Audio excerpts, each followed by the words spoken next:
Columnas políticas.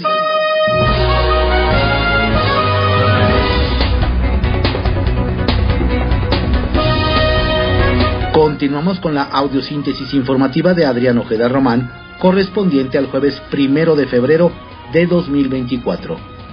Demos lectura a algunas columnas políticas que se publican en diarios de circulación nacional. En privado, por Joaquín López Dóriga, que se publica en el periódico Milenio. Hostigamiento de AMLO, a mí ni me rompe ni me dobla. Conozco a Andrés Manuel López Obrador desde 1996.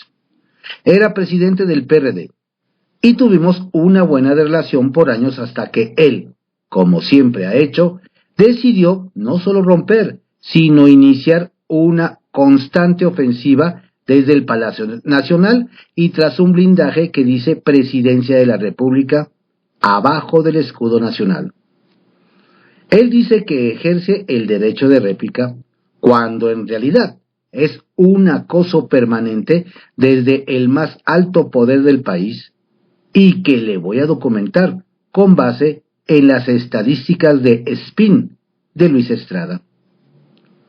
En las 1267 mañaneras se ha referido a este reportero 231 veces. En las 19 conferencias de diciembre de 2018 y las 252 de 2019, lo hizo en solo 2 ocasiones. En las 252 de 2020 fueron 6. En las 234 de 2021 subió a 38 alusiones.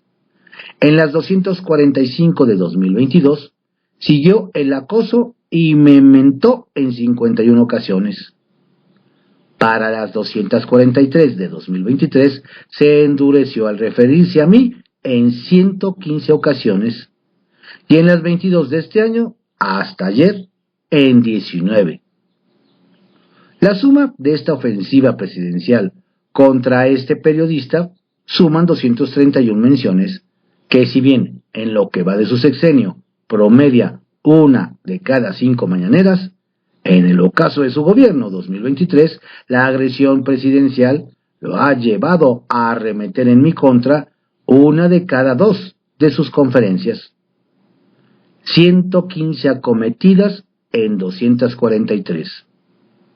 Y en este primer mes de 2024 lleva 19 veces, 82% de sus 22 mañaneras. Aquí documento cómo López Obrador se ha endurecido con este reportero en forma alevosa e impune, y lo retrata tal y como es. Aunque está claro que en sus últimos 8 meses de gobierno, que empezaron ayer, se va a radicalizar aún más en el tránsito irremediable de su ocaso al tiempo. Pero no me va a romper ni a doblar. Retales. 1. Rectitud. El ministro de la Corte, Jorge Mario Pardo Rebolledo, se declaró impedido de intervenir en el caso Mario Aburto, asesino confeso de Luis Donaldo Colosio, en la impugnación que hizo la Fiscalía General de la República. La litis es si Aburto debió ser procesado con el Código Penal Federal, como fue, o por el de Baja California.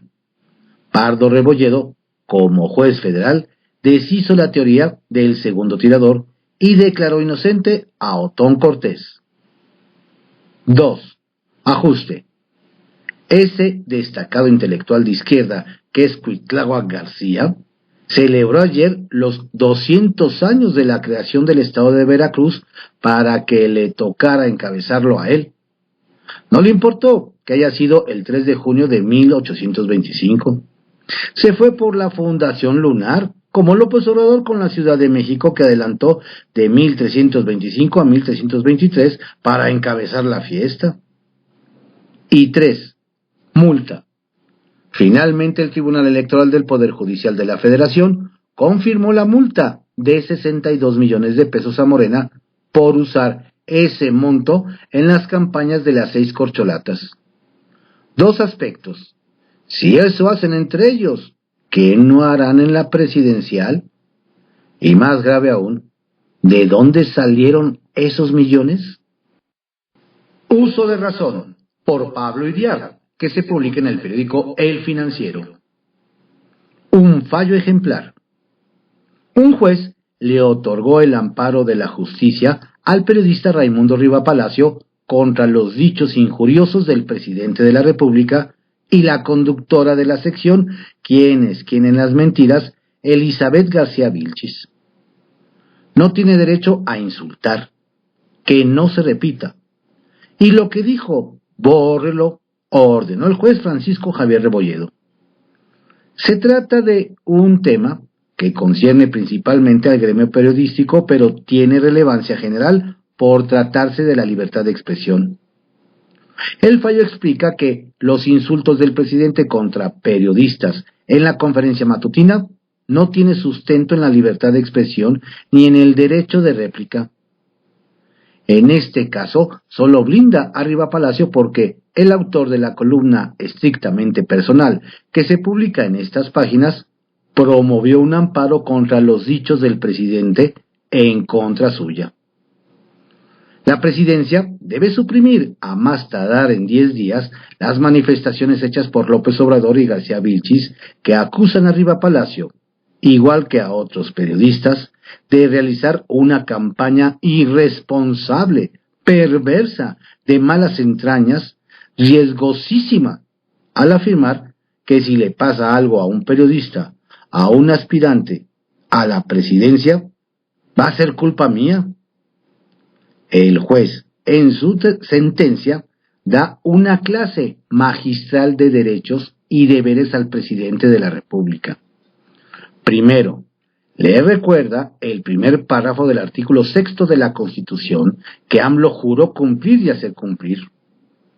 La manifestación de las ideas no será objeto de ninguna inquisición judicial o administrativa, sino en el caso de que ataque a la moral, la vida privada o los derechos de terceros, provoque algún delito o perturbe el orden público, el derecho de réplica será ejercido en los términos dispuestos por la ley. El derecho a la información será garantizado por el Estado.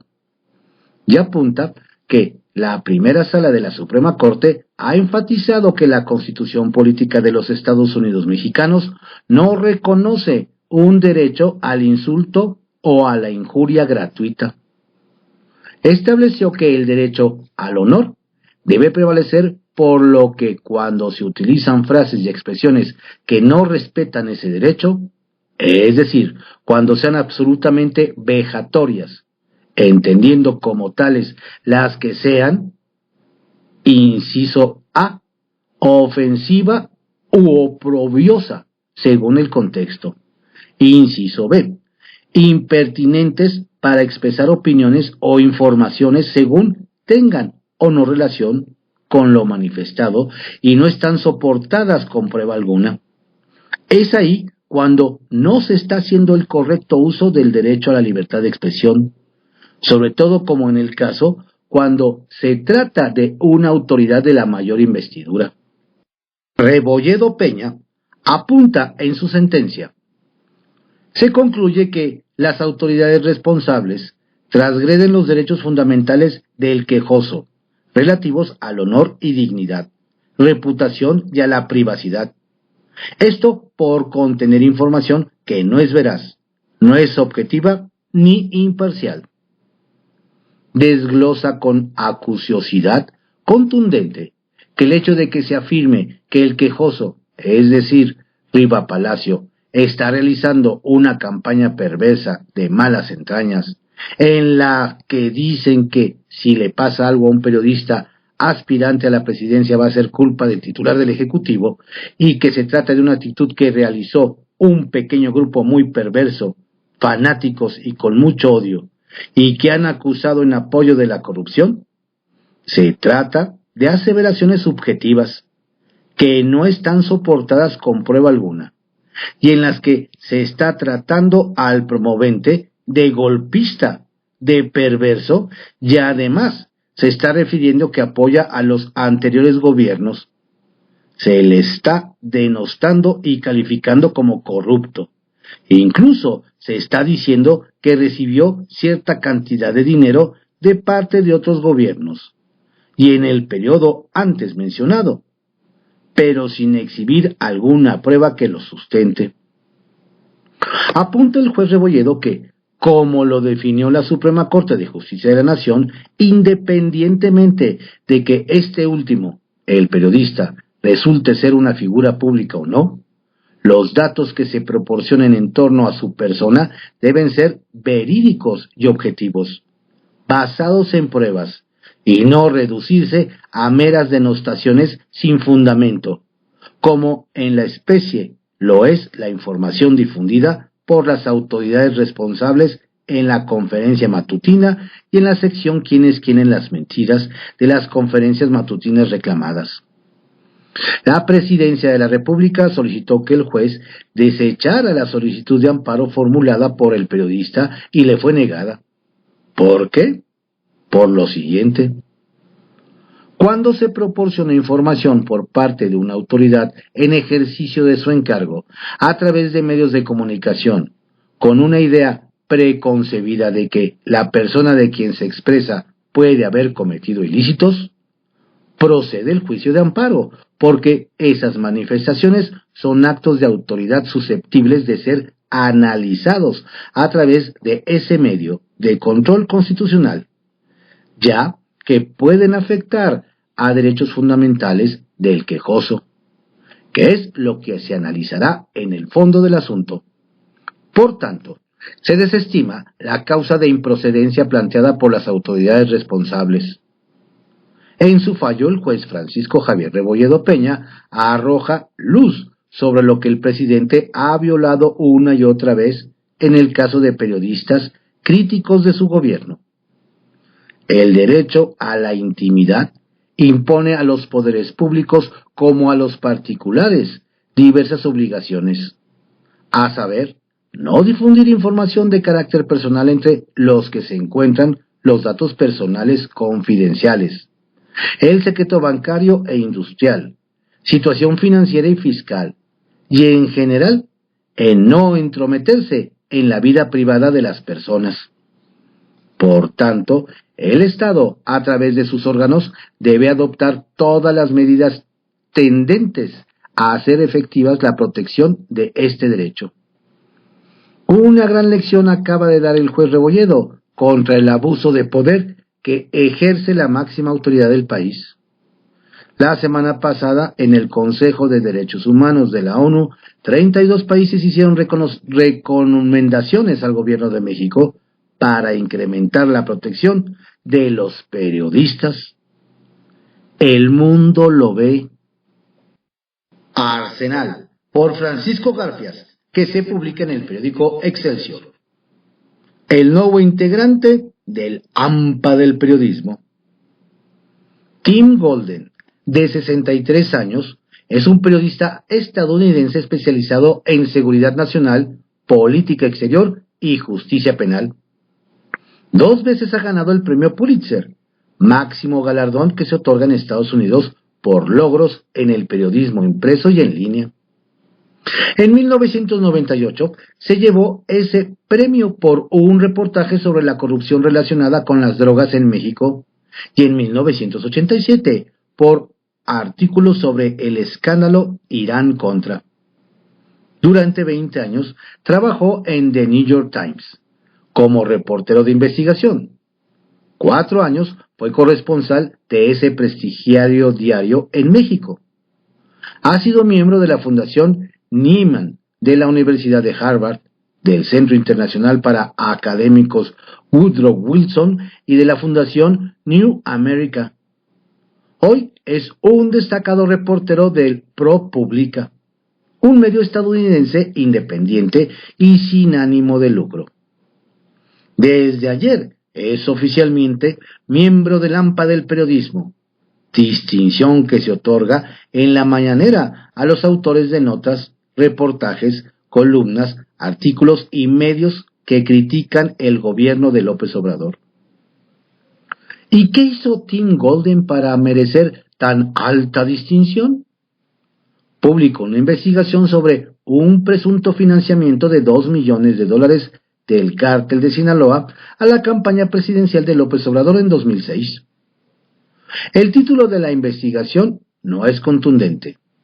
Pregunta: ¿entregaron los narcotraficantes millones de dólares a la primera campaña del presidente mexicano López Obrador? Golden señala que testigos dijeron a la DEA que se dio el dinero a cambio de la promesa de que un futuro gobierno de López Obrador toleraría las operaciones del cártel. Cita a la Agencia Antidrogas de Estados Unidos para señalar que el dinero fue entregado al famoso Nico, entonces chofer de López Obrador, por la Barbie, el temido narco que se convirtió en testigo colaborador en Estados Unidos a cambio de salir de la cárcel. Tim Golden le dio ayer una entrevista a Carmen Aristegui. Dijo que Roberto López Nájera, conocido por su nombre en código como Jennifer, contó a la DEA en 2009 y 2010 que había sido abogado y asistente de la Barbie, operador de los Beltrán Leiva. La investigación de Tim Golden tuvo gran impacto en la sociedad mexicana. Provocó una dura reacción de López Obrador y en redes sociales reflejó la polarización que prevalece en el país. El tema consumió parte de la mañanera. Al presidente se le veía muy molesto. No ocultó su irritación y, por supuesto, no se olvidó de García Luna. Entre otras muchas cosas dijo: son unos viles calumniadores, aunque los premien como buenos periodistas. Acuérdense que a García Luna lo nombraron, creo, como el mejor policía del mundo allá, en Estados Unidos. Y le han dado premios Nobel a represores. No hay que dejarse engañar con eso. Y que la DEA y otras agencias se meten, claro que se meten, más cuando se les permite, como sucedía en el tiempo precisamente del gobierno. Ya no sé si decir de Calderón o de García Luna. Entonces entraban al país y hacían lo que querían, lo que les daba la gana. Eso ya no sucede, y eso los tiene molestos. Pero sí tienen mucha influencia las agencias, y el periodismo se presta a eso, ¿no? Investigadores, periodistas que cumplen las dos tareas, hacen periodismo y también informan, hacen trabajo sucio. Ahora, el ataque no fue de Loret de Mola, sino que vino del extranjero. Intervino uno de sus mañaneros cortesanos. Pues porque hay elecciones, respondió, y exigió: a ver, pruebas, ¿dónde están las pruebas? Viles calumniadores. Lo que le faltaba al disminuido PRD, la renuncia de Luis Espinosa Cházaro como coordinador de la bancada del Sol Azteca en la Cámara de Diputados. ¿Cuál fue la gota que derramó el vaso? Le preguntamos a Cházaro. Que Zambrano comenzó a citar a los diputados para presionarlos a fin de que me destituyeran. Ya se perdió Jesús. La verdad, ya no sé qué rumbo lleva, sino al desfiladero. ¿Tienes plan B? Tengo varias ofertas, las voy a valorar, pero parece que en el PRI y en el PAN me aprecian más. Zambrano no se quedó callado. Dijo que si Cházaro fuera congruente, no solo renunciaría al partido, sino a la pluri a la que llegó por el PRD. Fue berrinche, aseguró. Por consenso de los integrantes del grupo parlamentario del PRD en San Lázaro, el nuevo coordinador de la bancada será Francisco Guacus Esquivel, un michoacano de 37 años. En sus primeras declaraciones reiteró su respaldo y acompañamiento a la dirección nacional del partido. Historias de reportero, por Carlos Loret de Mola, que se publica en el periódico El Universal. López Obrador no tiene absolutamente nada que ver con el narco. 1. Un testigo protegido de la DEA, Roberto López Nájera, alias Jennifer, declara que entregó $2 millones a la campaña presidencial de López Obrador por órdenes de Edgar Valdés Villarreal la Barbie, cabecilla del cártel de Sinaloa. El dinero se lo entregó a través de un conocido operador político del Obradorato, Mauricio Soto Caballero. La prestigiada plataforma de periodismo de investigación ProPublica, bajo autoría del laureado Tim Golden, reveló el trato. Si AMLO gana, dejan al crimen organizado operar a sus anchas. 2. Al ganar la presidencia en 2018, López Obrador estableció la política de abrazos no balazos.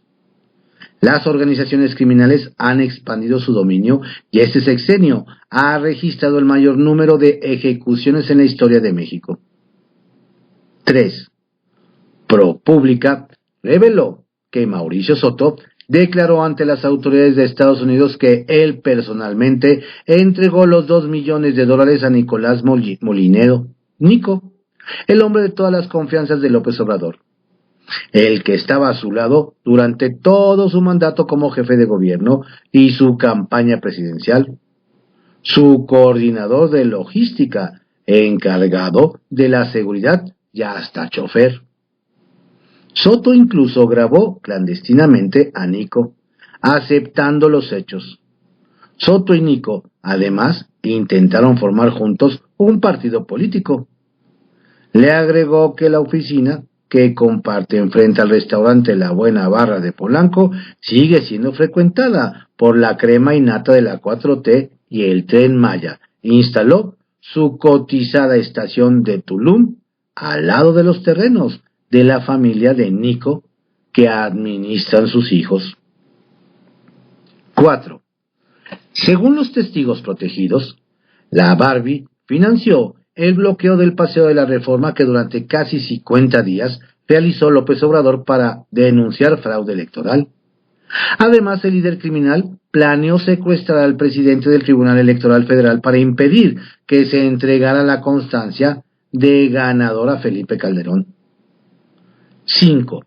Durante el juicio contra Genaro García Luna en Nueva York, Jesús el Rey Zambada, hermano del Mayo, patriarca del cártel de Sinaloa, declaró haber dado $7 millones en soborno para una campaña y que se los dio a Gabriel Regino, un funcionario del gobierno de la Ciudad de México cercano a López Obrador. 6.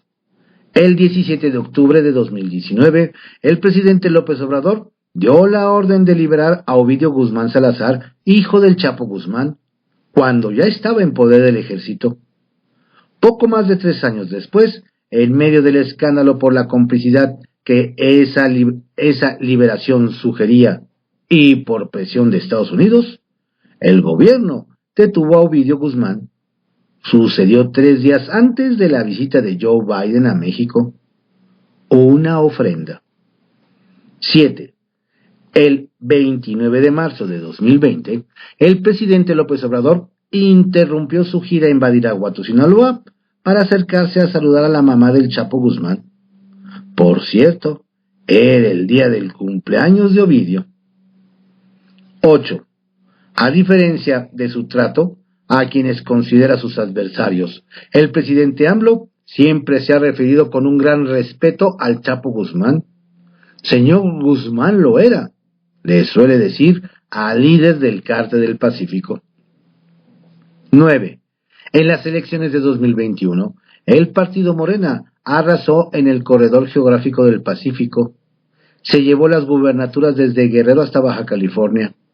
Se documentó y denunció ante la OEA que el día de las elecciones, decenas de operadores electorales de la oposición fueron secuestrados, llevados a casas de seguridad y soltados hasta después de que cerraron las casillas. Todo esto lo habría hecho el crimen organizado para allanar el camino a Morena. 10.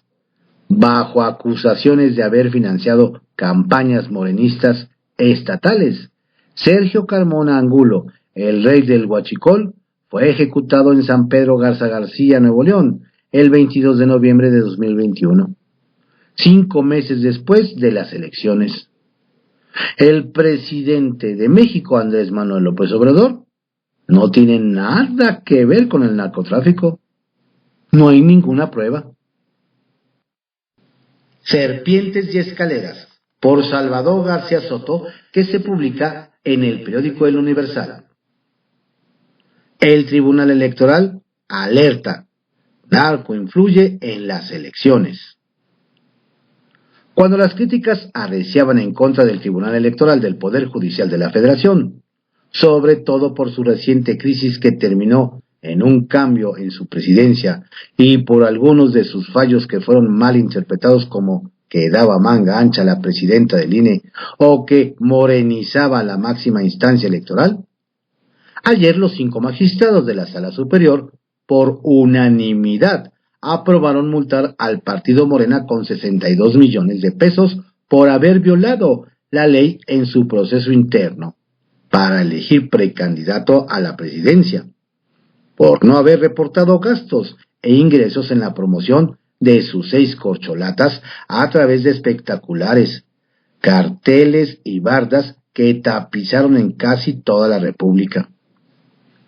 La reacción ayer mismo del dirigente nacional de Morena, Mario Delgado, acusando que la multa del tribunal a su partido es ilegal y de carácter político, e incluso culpando a los magistrados de actuar por consigna del expresidente del INE, Lorenzo Córdoba, deja muy claro que el árbitro electoral, el que tendrá que garantizar la legalidad, legitimidad y limpieza de las próximas elecciones federales, empezando por la presidencial, está haciendo su trabajo, que sigue siendo autónomo e independiente en sus decisiones y que ni la oposición ni el partido de Estado que es Morena controlan, mandan o influyen en los fallos, sentencias de la máxima autoridad judicial en materia comicial.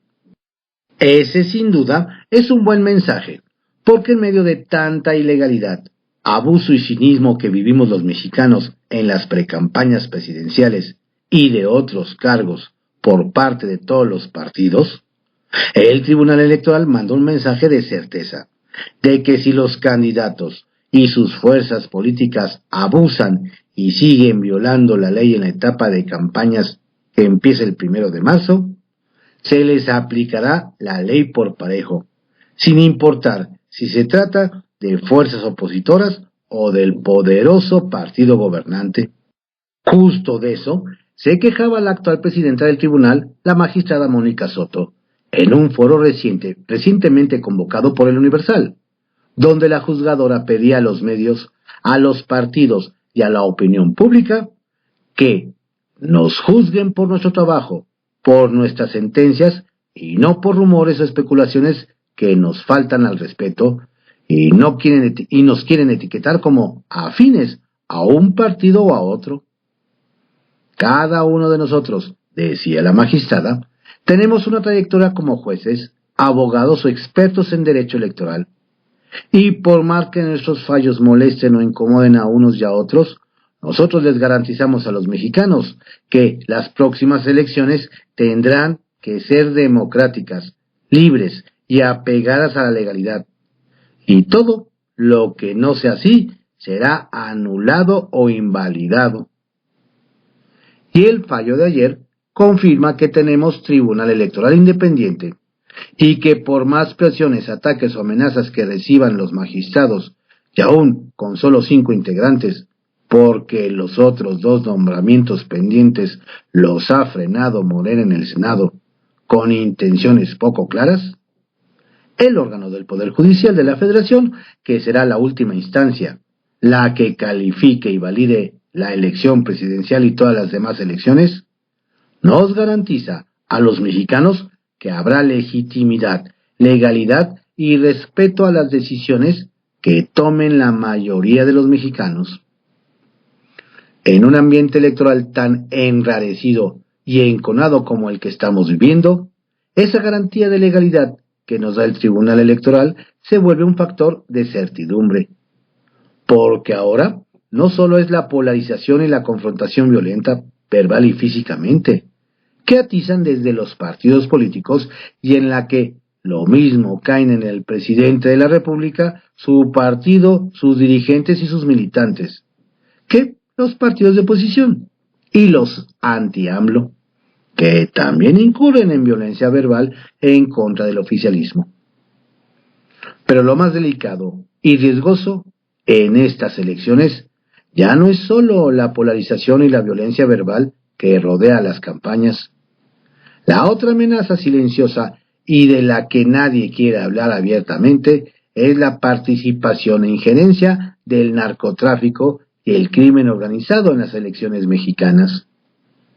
El fenómeno no es nuevo, y lo vimos ya con toda su crudeza y crueldad en las elecciones intermedias de 2021, en las que, de acuerdo con un recuento de la consultora ETELEC, fueron asesinados 102 políticos, de los cuales 36 eran aspirantes o candidatos formales a cargos de elección en esos comicios.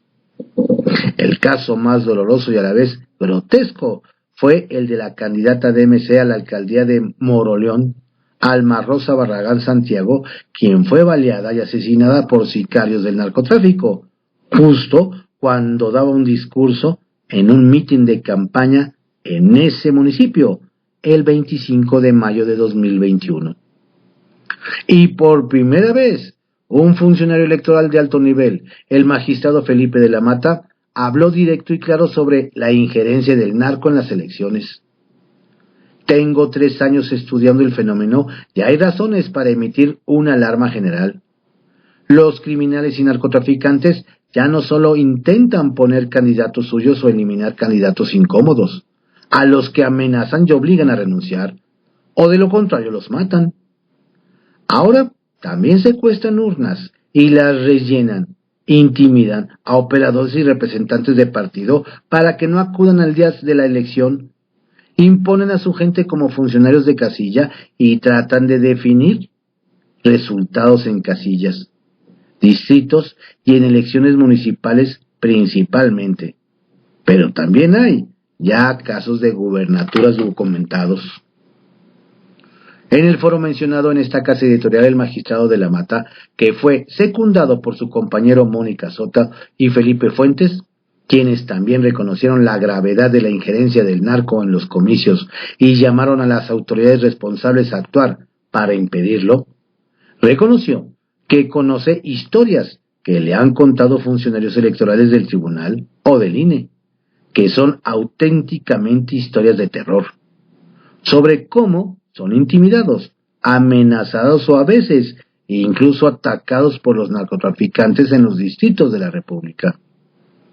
Casi habría que hacer un monumento al funcionario electoral de las cosas que le están pasando en los estados, dijo. La solución, coincidieron los 3 magistrados, está primero en que las autoridades responsables como la Secretaría de Gobernación y el Ejército y el Gobierno Federal brinden la seguridad suficiente y necesaria el día de los comicios para inhibir o enfrentar a grupos criminales que quieren influir o favorecer a algún partido o candidato. Pero también Felipe de la Mata llamó a revisar las leyes que rigen el marco electoral de México, que son leyes viejas y desfasadas de la realidad, para introducir mecanismos y tecnología como el voto electrónico, el voto anticipado para que no todo mundo tenga que votar el mismo día, utilizando herramientas tecnológicas que inhiban al crimen organizado y garanticen que en las elecciones mexicanas solo influyan los votantes y no los narcotraficantes. Así que por primera vez, una autoridad electoral agarra el toro por los cuernos y habla del mayor riesgo que enfrenta la democracia mexicana junto con el retroceso autoritario, el narcotráfico que ya impone presidentes municipales, que busca imponer gobernadores y que en un día quizá no muy lejano, si no les frenan, se les exhibe y se les confronta con la fuerza. Tratarán de imponer a un narcopresidente en México.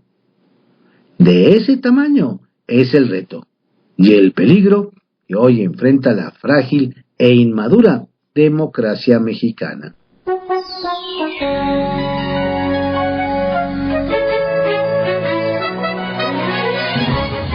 Estas fueron algunas columnas políticas que se publican en algunos diarios de circulación nacional en la audiosíntesis informativa de Adrián Ojeda Román, correspondiente al jueves 1 de febrero de 2024.